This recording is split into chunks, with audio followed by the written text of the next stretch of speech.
Welcome to Manju's kitchen. இன்னைக்கு crispy corn எப்படி செய்கிறதுன்னு பார்க்கலாம் வாங்க. நல்லா கொதிக்கிற தண்ணியில் 1 கப் அளவு கார்ன் சேர்த்துக்கலாம். ஸ்வீட் கார்ன் சேர்த்துக்கோங்க. இது ஒரு 2 நிமிஷம் நல்லா வேகட்டும். கொஞ்சம் சாஃப்ட் ஆகணும், அது வரைக்கும் வேக வச்சு எடுத்துக்கோங்க. ரொம்ப வேக வேண்டாம், 2 நிமிஷம் வெந்தாலே போதும். இப்போது 2 நிமிஷம் ஆகிடுச்சு. கார்ன் நல்லா சாஃப்டாக வெந்திருக்கு. இதை தண்ணியெல்லாம் நல்லா வடிச்சிட்டு எடுத்துக்கலாம். இப்போது நல்லா வடிகட்டி எடுத்தாச்சு. இது கொஞ்சம் ஈரமாக இருக்கும் போதே 1 ஸ்பூன் அளவு அரிசி மாவு, 2 ஸ்பூன் அளவு கார்ன்ஃப்ளவர் மாவு ரெண்டையும் சேர்த்து நல்லா கலந்து விட்டுக்கோங்க.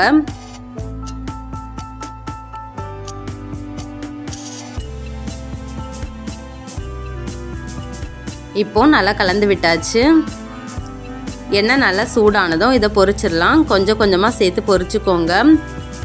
போட்ட உடனே பபிள்ஸ் வர மாதிரி இருக்கணும், அந்தளவு சூடு இருக்கும்போது பொரிச்சு எடுத்துக்கோங்க. நல்லா பொரியட்டும்.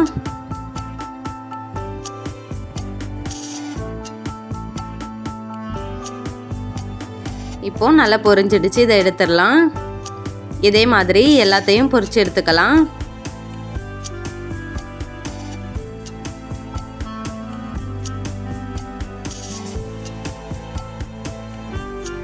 இப்போ எல்லாத்தையும் பொரிச்சு எடுத்தாச்சு. பாருங்க, இதோட கொஞ்சமாக ஜீரகத்தூள், கொஞ்சமாக பெப்பர், 1 டீஸ்பூன் அளவு மிளகாய்த்தூள், கொஞ்சமாக உப்பு எல்லாத்தையும் சேர்த்து நல்லா கலந்து விட்டுடலாம்.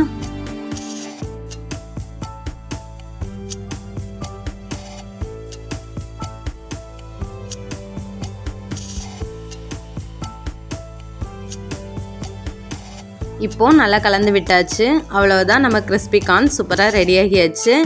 இது ஸ்நாக்ஸ் மாதிரி செஞ்சு சாப்பிடலாம், ரொம்ப நல்லாயிருக்கும். நீங்களும் வீட்டில் ட்ரை பண்ணி பாருங்கள். பிடிச்சிருந்தா லைக் பண்ணுங்கள், ஷேர் பண்ணுங்கள், சப்ஸ்கிரைப் பண்ணுங்கள். மறக்காமல் பெல் பட்டனை கிளிக் பண்ணுங்கள். தேங்க்யூ.